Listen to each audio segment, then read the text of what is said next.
Thom Hartmann here on the news. You need to know this. Another violent police crackdown may be looming in Oakland. As Oakland police continue to defy requests from the ACLU to release records on the amount of force they were allowed to use by law a few weeks ago when they critically injured a two-time Iraq war veteran, it looks like another police raid could be imminent. Yesterday, members of the city council, joined by the local chamber of commerce, held a press briefing bashing the Occupy Oakland movement and calling for it to be broken up immediately. And according to a police source, quote, Oakland police have canceled all training exercises for next week, which is a pretty good indication that the cops are making plans once again to clear out the Occupy camp outside City Hall, end quote. Despite remaining peaceful, the American patriots who are exercising their First Amendment rights could be put under siege again by a militarized police force with no clue on what is lawful police action. Thomas Jefferson is rolling in his grave. Last night was the end of Rick Perry. If there was any hope that Rick Perry might be able to revive his spiraling presidential campaign, that hope was dashed in last night's CNBC Republican debate.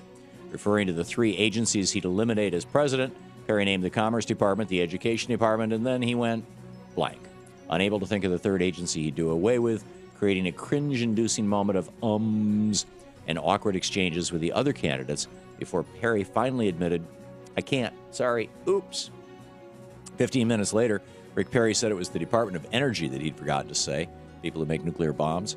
The mental breakdown overshadowed what would have been another show-stealing gaffe by Herman Cain last night when, just as he was trying to battle allegations of sexual harassment, he made a disparaging remark against one of the most powerful women to ever hold elected office in America, former Speaker of the House Nancy Pelosi, calling her Princess Nancy. Cain later admitted it was a statement he probably shouldn't have made. And again, Herman Cain has raised more than $2 million since the sexual harassment allegations broke against him, and he's maintained his position in the polls. So it seems like nothing that Cain believes, that nothing will slow down the man who's pretending to run for president, but really just running to collect higher speaking fees and sell books. The Republican race to the bottom continues. In the best of the rest of the news, want more evidence conservatives are trying to crash the economy? Consider this. The Republican-controlled House of Representatives will once again vote on and likely pass a so-called balanced budget amendment in the next week.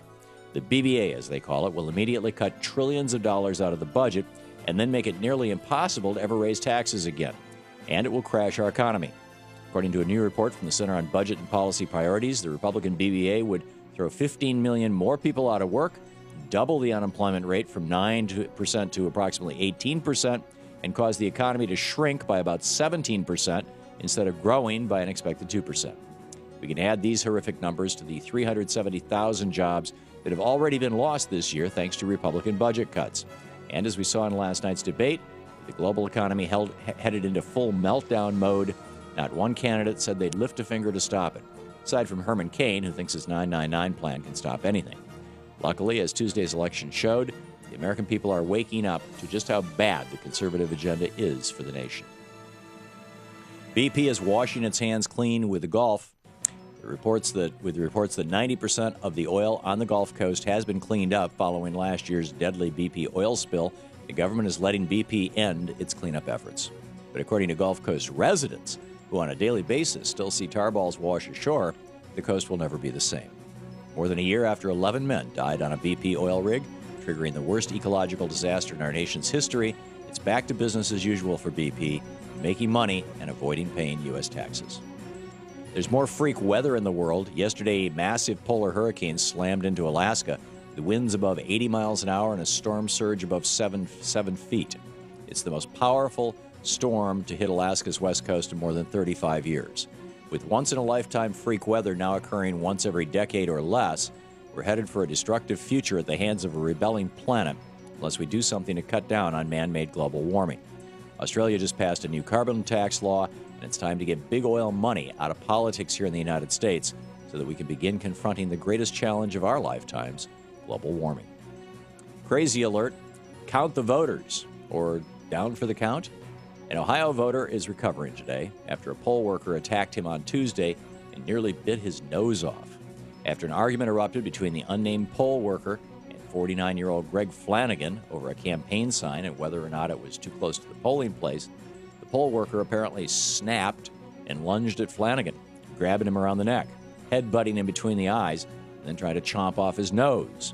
After the attack, the poll worker immediately jumped into his car and drove home, leaving Flanagan dizzied, bloodied, and shocked at what had happened when he just showed up to vote. It's unclear which party the poll worker was siding with, but it could be yet another voter suppression tactic by the Republican Party. First, make it harder to register to vote, then make it impossible to early vote, then make it expensive to vote at all by requiring photo IDs, and finally, if someone finally makes it to the voting station after all of that, simply bite their face off. And that's the way it is today, Thursday, November 10th, 2011. I'm Thom Hartmann on the news.